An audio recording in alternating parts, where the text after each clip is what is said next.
How to turn off or on update from friends notifications on Facebook.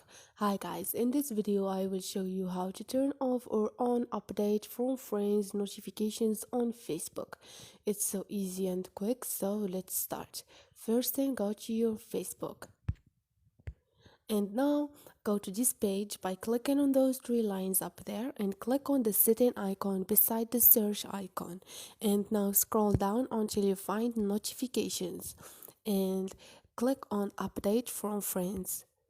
And now there are notifications about your friends activity, like when they update their status or photos or share their photos.